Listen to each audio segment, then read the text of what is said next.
ایک اللہ والے قبرستان سے گزر رہے تھے کہ ان کو قرآن کی تلاوت سنائی دی۔ انہوں نے ارد گرد نظر دوڑائی لیکن کوئی دکھائی نہ دیا۔ تلاوت کی آواز مسلسل آ رہی تھی۔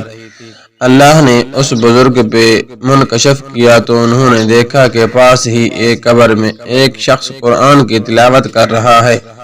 اس بزرگ نے اس کو السلام علیکم کہا تو مردے نے سر اٹھا کر وعلیکم السلام کہا۔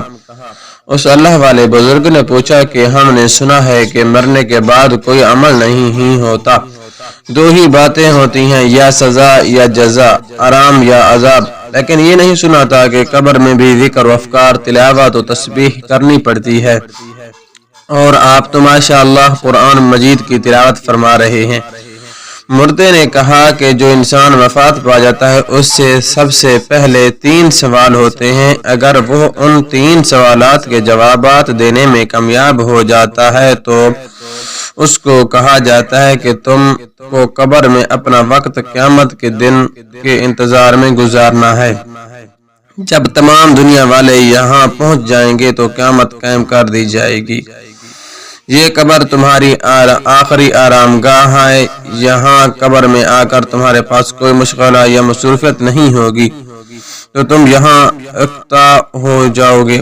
اس لیے تمہارا پسندیدہ کام جو دنیا میں تم کو اچھا لگتا تھا تم وہ بتا دو، تم کو یہاں اس کی اجازت مل جائے گی۔ میں تو دنیا میں قرآن کو محبوب رکھتا تھا، لہذا میں نے ان سے کہا کہ مجھے قرآن پڑھنے کی اجازت مل جائے تو میرے لیے بہت کچھ ہے، اس لیے مجھے یہاں قرآن کی اجازت ملی۔ میں نے قبر میں 70,000 مرتبہ قرآن مجید کی تلاوت مکمل کی ہے۔ میں آپ کو 70,000 قرآن مجید تلاوت کرنے کا اجر ہدیہ کرتا ہوں، آپ بس اوپر سے ایک سبحان اللہ کہہ کر مجھے اس کا ثواب دے۔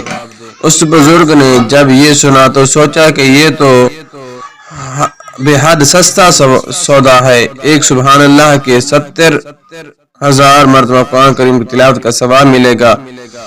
تو اس نے مردے سے کہا کہ آپ اتنا سستا سودا کیوں کر رہے ہیں؟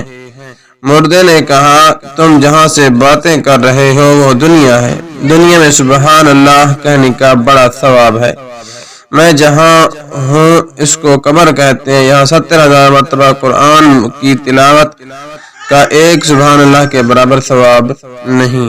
میری محترم مکرم قارئین کرام، حاصل کلام یہ ہے کہ اس وقت ہم دنیا میں ہیں، آئیں اور اس وقت سے فائدہ اٹھائیں۔